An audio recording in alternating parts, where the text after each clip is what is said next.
Nous allons partager dans Luc au chapitre 4. Luc 4.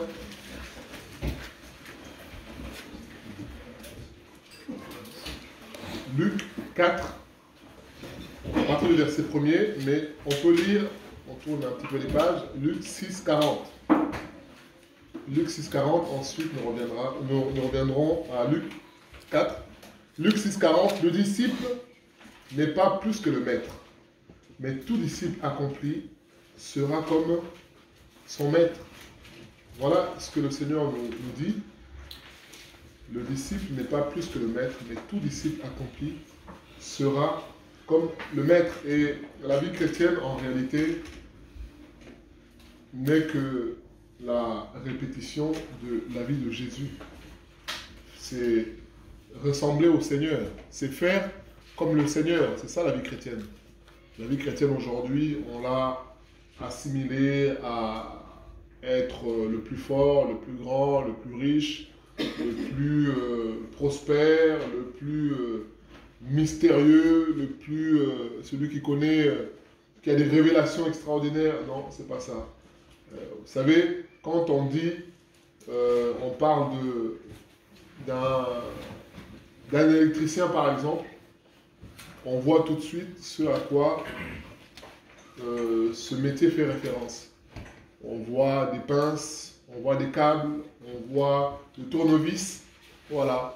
Quand on parle d'un peintre, on ne voit pas, je ne sais pas, autre chose que la peinture. Quand on parle du peintre, on voit tout ce qu'il y a à la peinture, les couleurs, les rouleaux, les pinceaux, voilà.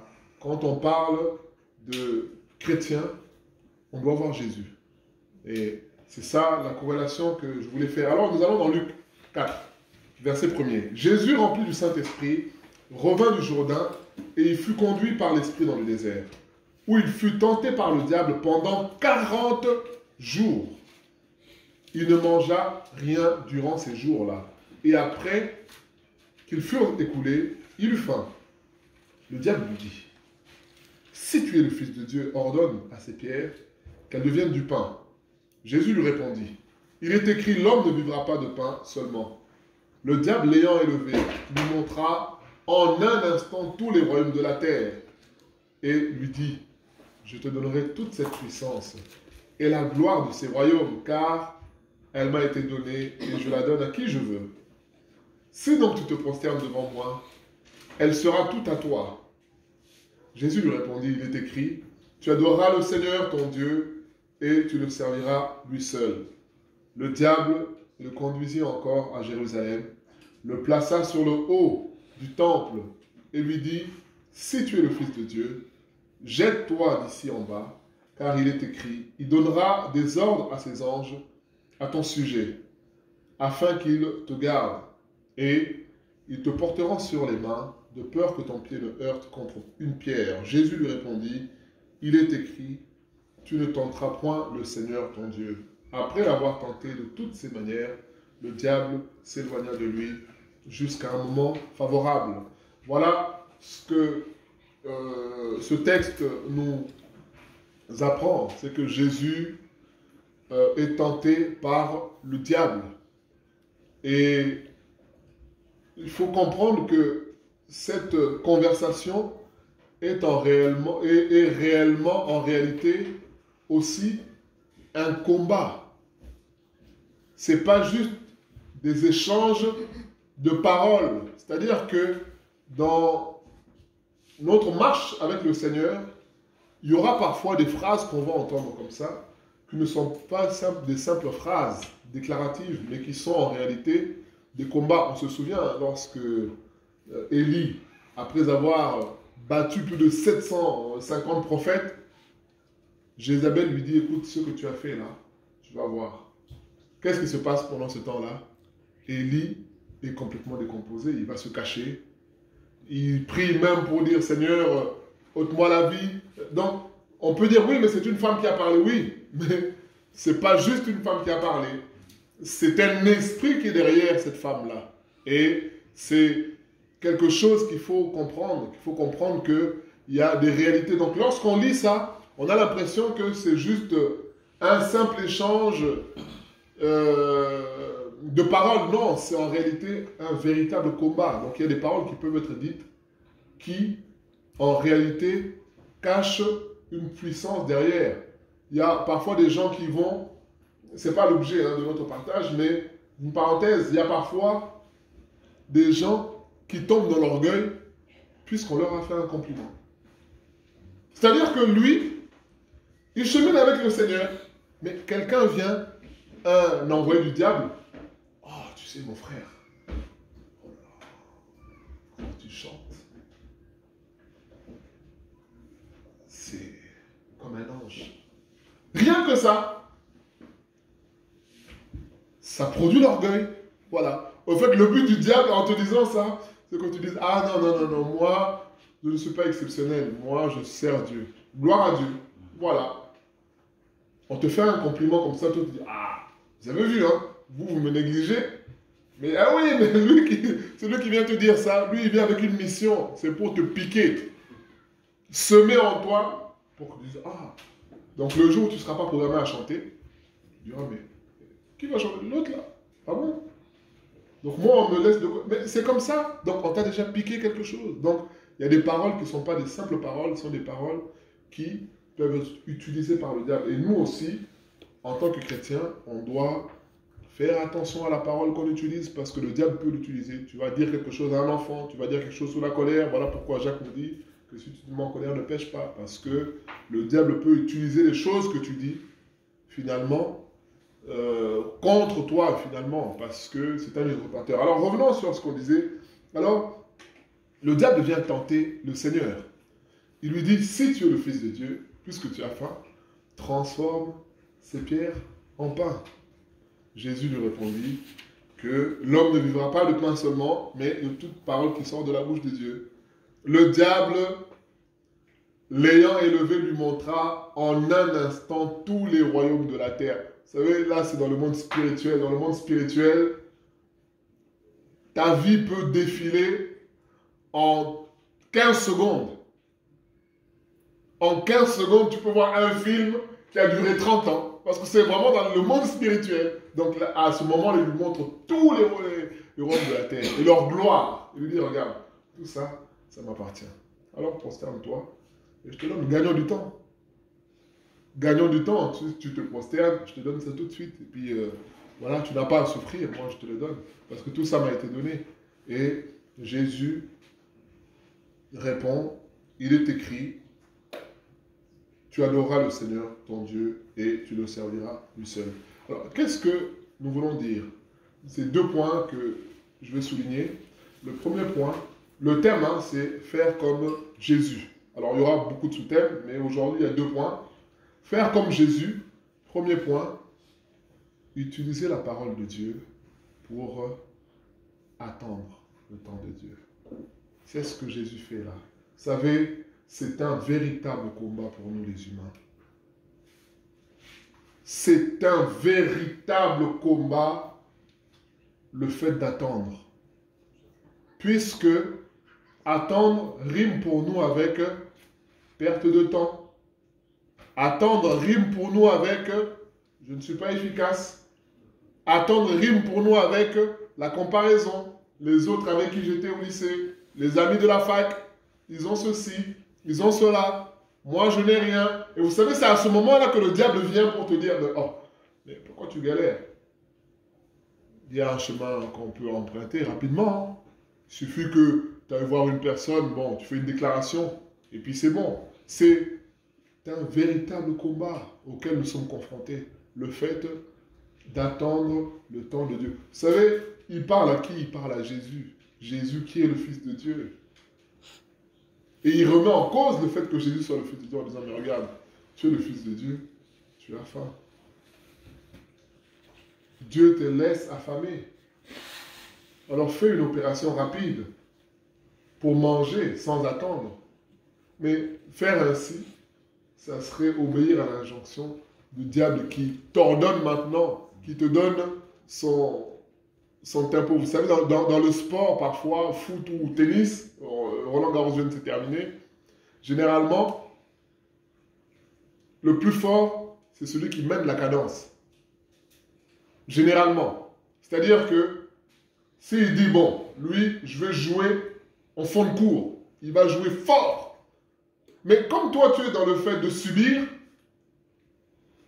tu t'attends à ce qu'il joue encore fort, il fait un amorti. Puisque c'est lui qui décide.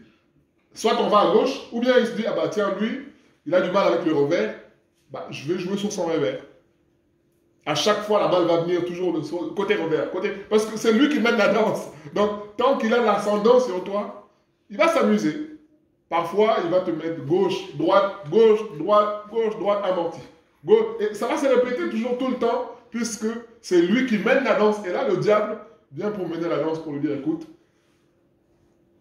si tu es le Fils de Dieu, prouve maintenant que tu es le Fils de Dieu. Transforme les pierres en pain. Mais l'intérêt du diable, là, c'est quoi? C'est de sortir le Seigneur Jésus du plan que Dieu a. Vous voyez la deuxième tentation ici, on lui dit, il lui présente en un instant, il lui dit, regarde tout ça, ça m'appartient. Puisque tu es le Fils de Dieu, tu es appelé à régner, bah pourquoi attendre? Tiens, je te donne, tu peux régner. Et Jésus dit, tu serviras le Seigneur ton Dieu. Lui seul, tu l'adoreras lui seul.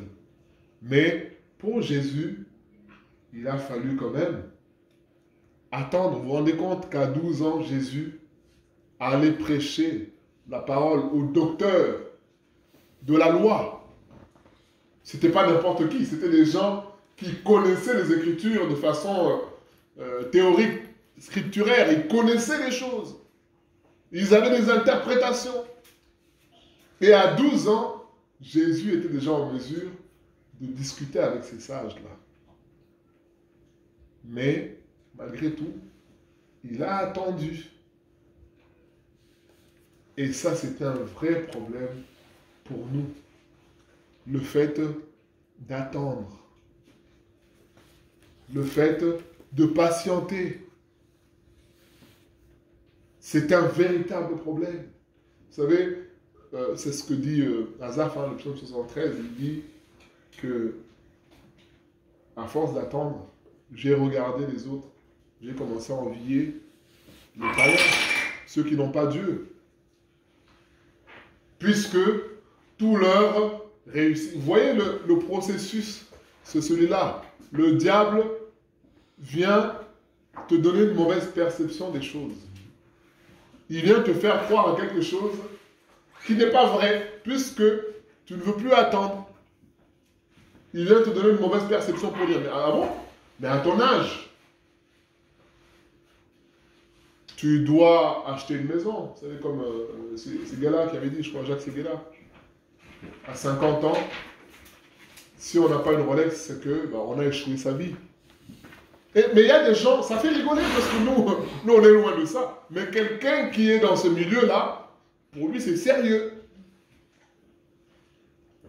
Pour lui, c'est sérieux. On a vu Bruno Le Maire à qui on avait offert une montre qui a vite rendu, il dit qu'il a rendu pendant les élections, les dernières élections, les premières élections avant l'élection de M. Macron. Puisque tu aimes tellement des choses, on va t'offrir. Les gens savent, qu'est-ce qu'il aime? Il aime du bon vin, le vin rouge. Ok. Je vais lui faire une surprise. Qu'est-ce qu'il aime? Il aime les costumes. Ok.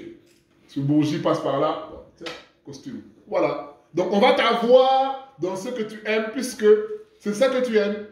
Et le diable vient comme ça pour dire à Jésus, mais si tu es le Fils de Dieu, transforme, fais vite. Et Asaph est tombé dans ce problème-là, de se dire, moi je suis correct, je ne vois rien. Et les méchants, ils avancent, ils prospèrent. L'homme ne supporte pas l'attente.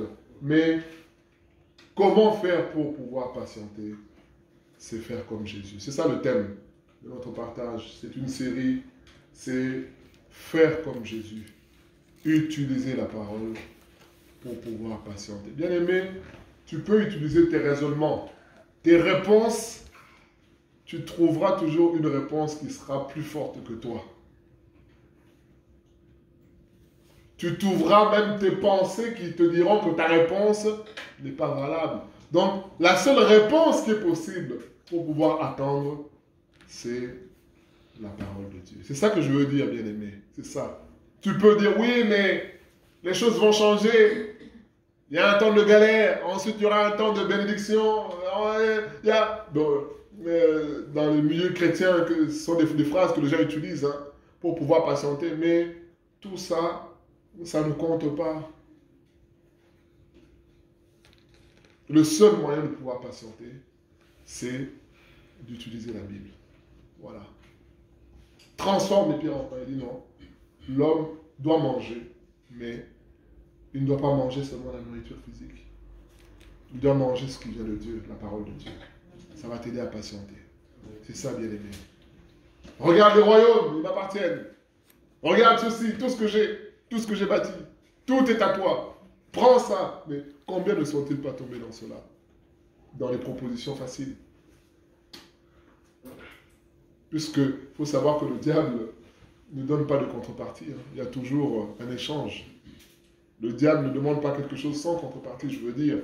Il y a toujours un échange. Vous savez, c'est comme les démarcheurs hein, qui vous appellent Monsieur, vous êtes chez Free ou chez SFR bon, vous êtes un bon client, hein, ça fait 10 ans que vous êtes là, vous êtes un client fidèle. Alors on vous appelle parce qu'on veut vous faire une offre.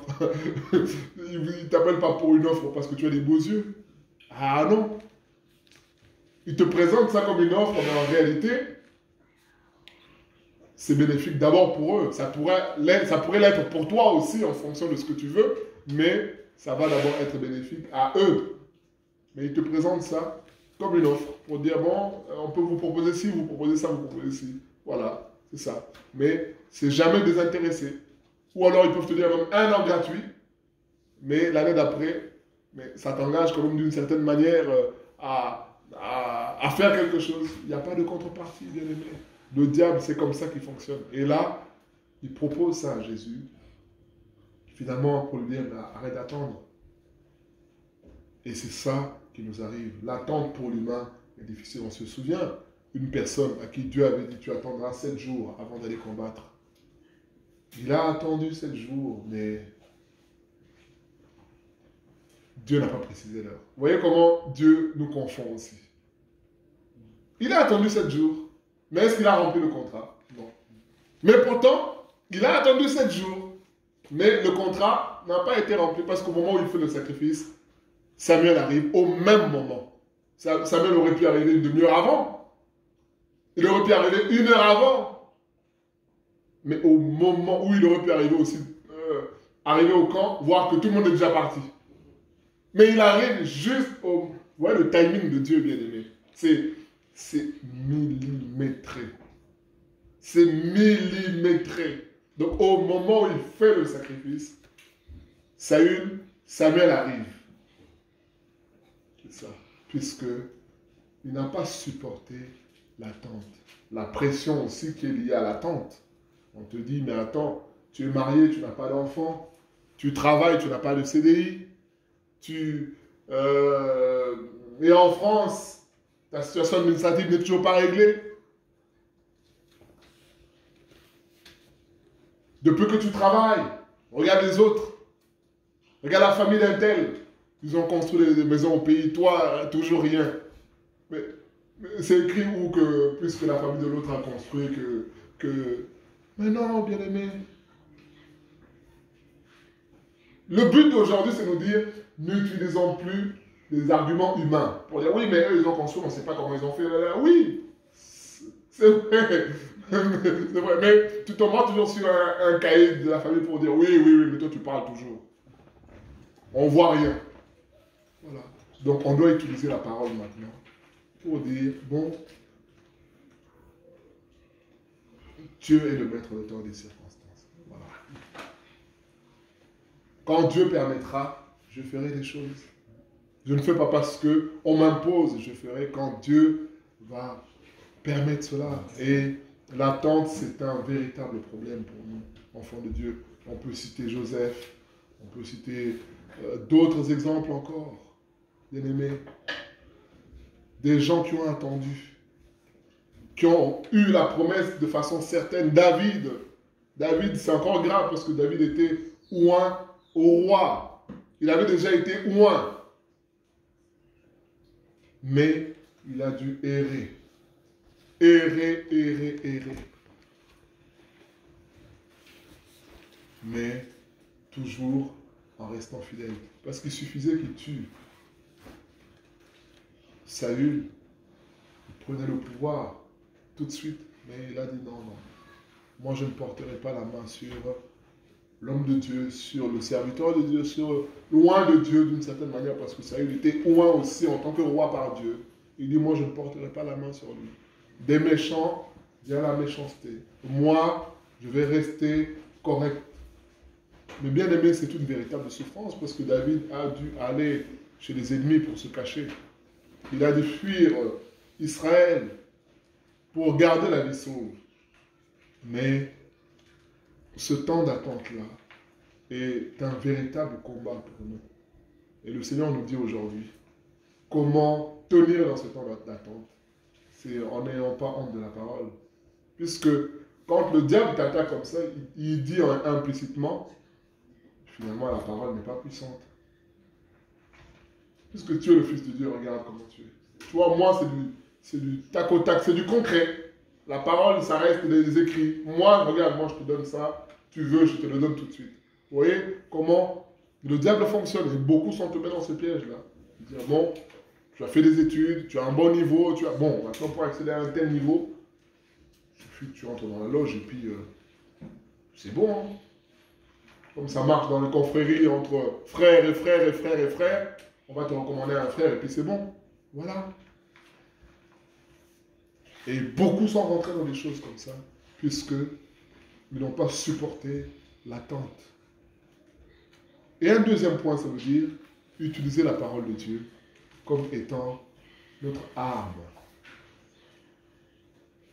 Utiliser la parole comme une arme. On nous dit qu'au verset 13, verset 13, après l'avoir tenté de toutes ses manières, le diable s'éloigna de lui jusqu'à un moment favorable. Donc, la parole que Jésus a prononcée a fait fuir le diable. C'est ça, bien-aimé. Faire comme Jésus, utiliser la parole de Dieu comme une arme. Vous savez, David, lorsqu'il se présente devant Goliath, Goliath lui dit, mais toi, tu es un enfant, tu viens te battre. David dit, écoute, sache que le même Dieu qui m'a délivré de la bouche de l'ours et des lions, aujourd'hui, il me livre à ta tête. Goliath dit, mais... Et c'est la même réponse que les amis de Daniel ont donnée au roi Nabuchodonosor en disant, mais sache, roi, que même si tu nous mets dans la fournaise, nous refusons de nous prosterner devant toi parce que notre Dieu est le seul véritable Dieu. C'est ça, bien-aimé. Utiliser la parole comme une arme, puisque le diable, quand il vient, il te menace. Tu arrives devant le docteur qui te dit, bon, monsieur, vu votre situation, ou madame, vu votre situation, vous n'aurez pas d'enfant. Mais combien de témoignages, moi je connais personnellement, des témoignages comme ça. Le médecin est formel, hein, lui il est prof. Il enseigne depuis 40 ans. Alors quand tu vois le CV, tu dis, ah, c'est lui qui dit ça. Mais oui, mais lui, c'est lui. Mais on a vu que l'histoire du coronavirus nous montre quoi. Personne n'est spécialiste. Ah, on a vu. On a vu que tous sont des... Pourtant, c'était que des professeurs. Hein. Professeurs en infectiologie, donc même pas professeurs de manière... Non, dans le domaine, mais on a vu qu'eux-mêmes, je me rappelle, un journaliste d'Aircoff qui disait, bon, arrêtez un peu avec vos discours là, ayez l'humilité de dire, on ne sait rien. Mais, vous savez, un prof qui est depuis 40 ans, le journaliste lui dit, mais ayez l'humilité de dire qu'on ne sait rien. Vous savez, c'est retour à zéro. Hein. Ayez l'humilité de dire qu'on ne sait rien. Parce que si vous saviez, on ne serait pas aujourd'hui là où on est aujourd'hui. Ayez l'humilité. Mais tout ça, ça nous montre, bien aimé, que les humains sont faillibles. Les humains sont faillibles. Il peut dire c'est comme si, c'est comme ça, c'est comme si. Mais le dernier mot revient à Dieu. C'est ça, bien aimé. C'est ça la vérité. Le médecin te dit, bon, ton enfant, la peau, Voilà, c'est telle maladie, c'est telle... Une situation que je connais. On va prier. Le médecin, il est spécialiste.